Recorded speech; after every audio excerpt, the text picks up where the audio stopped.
¿Cuál es la importancia de caracterizar el ciclo de la mujer? Se calcula que en los países en desarrollo, unos 214 millones de mujeres en edad reproductiva postergan o detienen su procreación, pero sin usar ningún tipo de anticonceptivos modernos.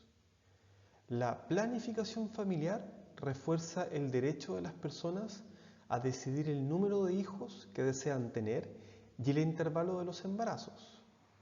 El 10% de la población de mujeres en edad reproductiva padece subfertilidad. Estas son las 3 razones de la OMS para enseñar a los pacientes y educar acerca del ciclo menstrual. La primera razón de la importancia de caracterizar el ciclo es que muchas alteraciones del ciclo pueden servir para detectar otro tipo de patologías o síndromes de base. Entonces, cuando está alterado el ciclo menstrual, ¿qué patologías hay detrás de esta alteración? Desde el punto de vista de la acupuntura, ¿qué síndromes estarían involucrados? Hay detrás de la alteración del ciclo trastornos alimenticios como por ejemplo anorexia o bulimia, trastornos metabólicos como por ejemplo alteraciones en la tiroides, trastornos hormonales como menopausia precoz o alteraciones en la hormona prolactina, trastornos de las emociones como depresión anímica, trastornos uterinos como alteraciones en las trompas o en el útero y trastornos ovulatorios como por ejemplo ausencia de ovulación o quistes ovulatorios.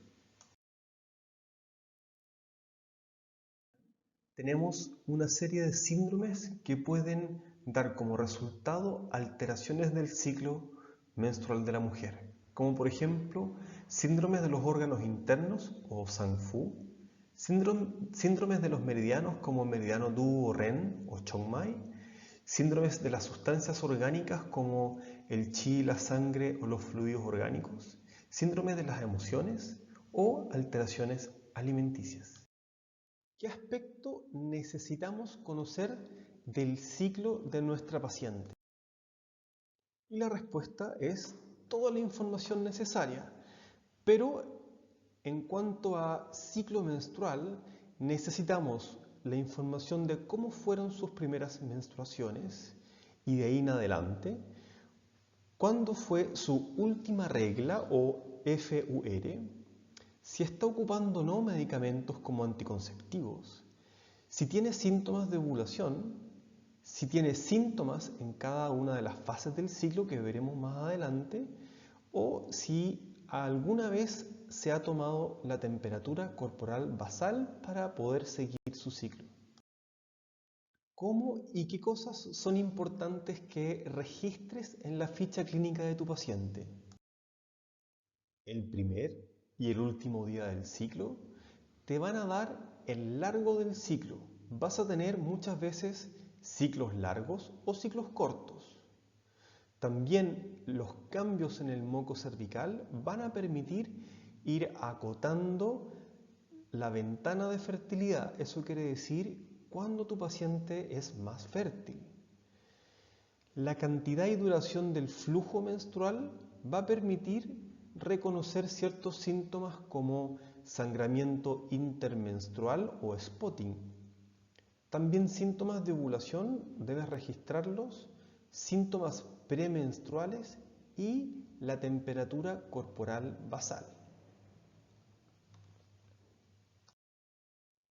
Hoy día puedes seguir y registrar todos estos síntomas en aplicaciones que tu paciente tiene en su celular.